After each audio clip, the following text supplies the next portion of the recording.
Mes interminables salutations à tous. Les populations maliennes et plus globalement celles du Sahel, notamment des pays de l'AES, qui n'ont pas digéré le soutien de l'Ukraine à l'endroit des terroristes, ont organisé très récemment une manifestation au cours de laquelle les drapeaux ukrainiens ont été brûlés. La manifestation dont je vous parle a eu lieu à Ouagadougou. Et c'est les populations de l'AES qui ont organisé cette manifestation pour s'indigner contre le soutien de l'Europe, de l'Amérique et de l'Occident de manière globale à l'endroit de l'Ukraine qui encourage, finance des groupes terroristes en Afrique, notamment dans des pays alliés à la Russie, pour effectivement créer une instabilité.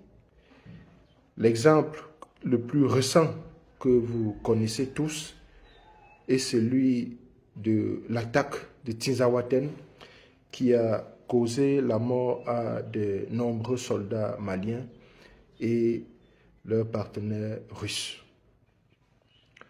Je voudrais dire ceci, cela doit être clair. Les États qui continuent, à l'heure où nous parlons, je parle bien des États africains, qui continuent à collaborer avec l'Ukraine, doivent savoir très clairement qu'ils sont en train de soutenir le terrorisme. Je me répète, les États africains qui continuent, à l'heure où nous nous parlons, à soutenir l'Ukraine, sont tout simplement en train de soutenir le terrorisme en Afrique. Cela doit être clair. Parce que les services de renseignement ukrainiens ont clairement dit qu'ils ont participé à cette attaque qui a coûté la mort ou la vie à de nombreux soldats maliens. Et cela a été repris par l'ambassadeur ukrainien au Sénégal. Et nous savons tous que l'Ukraine, du point de vue militaire, matériel, n'a pas les moyens nécessaires pour se lancer dans ce genre d'attaque. Comme pour dire, en un mot, que ceux qui sont derrière l'Ukraine, c'est ceux que j'ai cités. L'Europe, l'Amérique et l'Occident de manière globale. Nous le savons. Nous le savons.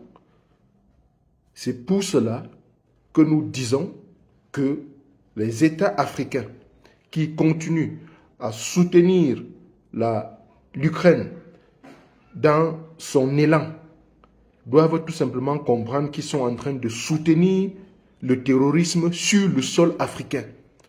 Parce que le conflit russo-ukrainien est en train de se déporter progressivement sur le sol africain avec la complicité des États africains contre les Africains.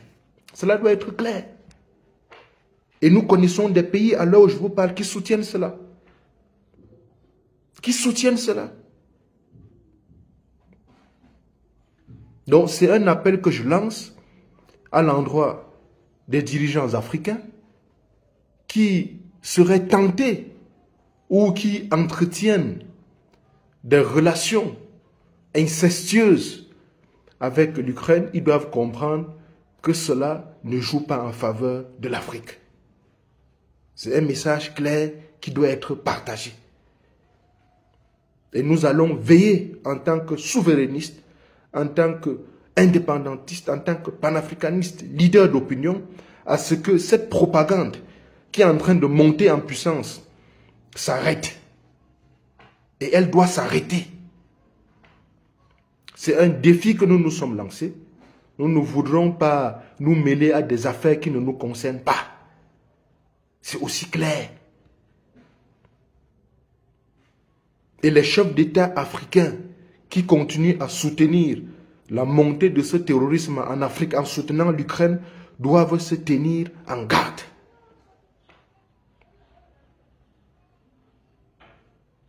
Faites passer le message.